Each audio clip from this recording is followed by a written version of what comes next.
Let's talk about the election results. Got to tell you, it was a nail-biter night on April the 10th. But by the end of the evening, Bob Kellar was up with 7,045 votes, and TimBen was second with 5,723. After that day,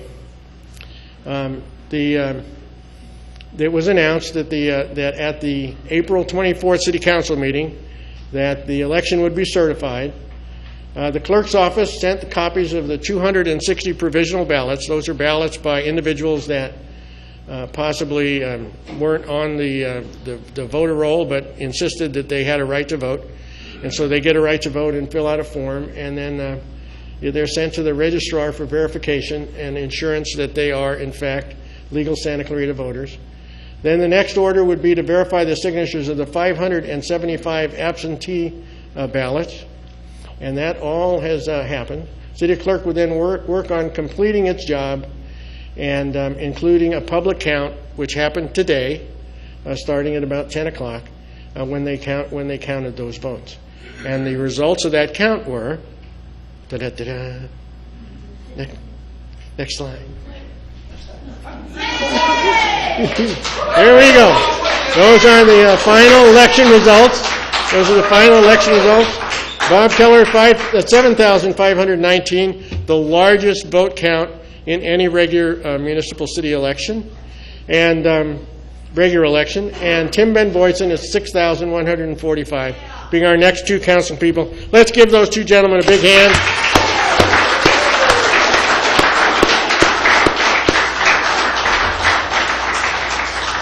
Now, I know there's a severe danger in doing this, because any time that you give a microphone to a politician, you may never get it back.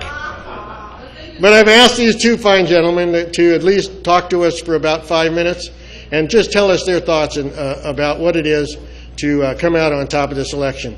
So, Bob, could you come up first, and then we'll get TimBen. Come on, Bob.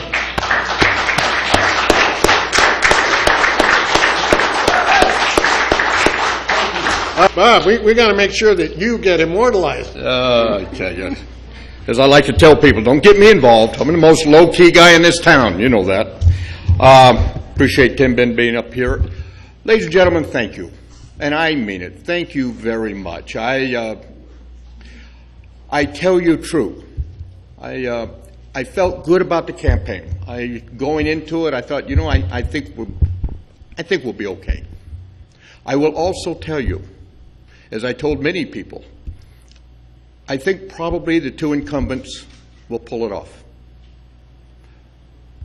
I was wrong. I would have lost my money in Vegas on that one.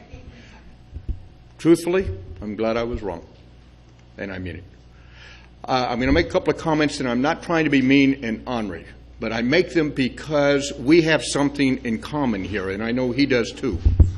We care what goes on in our city. And with that in mind, I tell you that we needed to shake things up a little bit. And I don't have to explain to you what has been on your mind, what has been bothering you, because it's been bothering me a little bit too, in case you didn't know it. But I tell you, I didn't know for certain that we would win. I felt good, but so I will tell you true, I had a little gathering over at Robinson Ranch.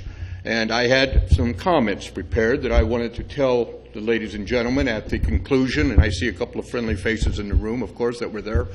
But I also, on the back cover, I had some comments in case things didn't go quite as I had anticipated. So you can well imagine when the numbers started coming through as they have, and as we know now, 7,500, I was just absolutely astounded and honored, and I mean that sincerely. I'm looking forward to the next 4 years, of course, as we all do. I love this city. There's so many good things that we have yet to accomplish. We can be so proud of what we've been able to accomplish in our 25-year history. But you know, this is a constantly moving target with the issues that will be on the table 4 years from now that we hadn't even imagined. I would just like to get some of the ones that have been on there for 12, 15 years off the table. And I think you know what I'm talking about. So I'm looking forward to working with TimBen Boydston. He's going to be a huge addition. He and I share something. We're listening and care about the people. And that's you, ladies and gentlemen. And I'm going to make another request of you.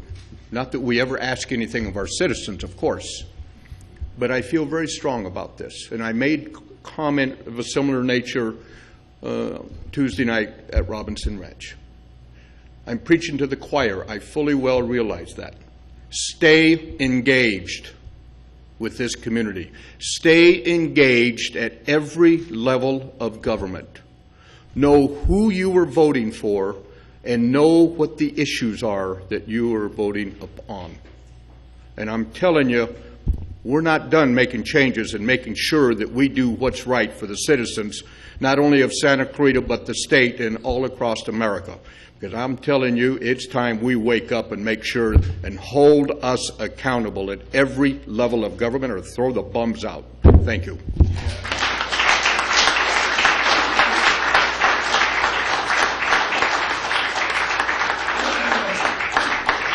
TimBen, can you follow that? Not really, not well, but I'm going to try, Al. First, I just want to have a word of thanks to Al and the Canyon Country Advisory Committee. I just want a word of advice to you, Al. I can do that, because I'm a councilman-elect. So don't run for president because you seem lost without your teleprompter.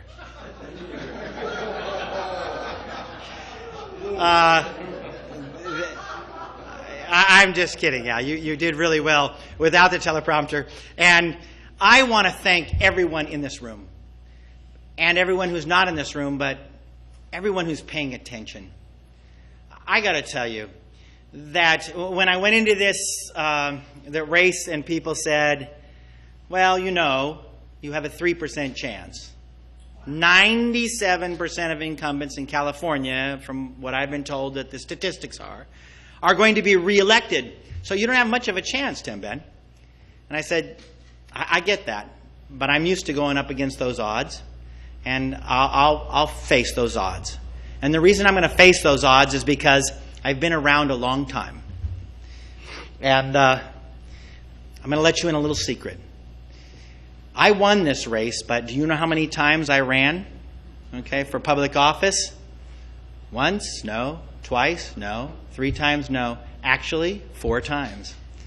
4 times I've run for public office because I believed that it was a service that was worth doing, and especially the way things have gone in our city. I was there in 1978 when I was just a kid, and I listened to my old man, because they know a lot once you pass the age of 20. And he said, it's all messed up here because our government is way far away. And so we need to form our own city. At that time we need to form our own county. And that didn't work out, but that's the first race that I ran in because we didn't feel like we had a voice. And so we formed the city of Santa Clarita because we had a voice then suddenly. We wanted that voice, and we got that voice. And then what happened in the last couple of years, and I said this over and over in the campaign, was we lost our voice. We lost our voice as citizens, and there was only one person that was listening. And I don't agree with everything that Bob says, and anybody who's watched us closely knows that, but mostly I do. And there is one person that's always listening with respect to the people. There was one person that was for the people, and that's Bob Kellar. That is Bob Kellar.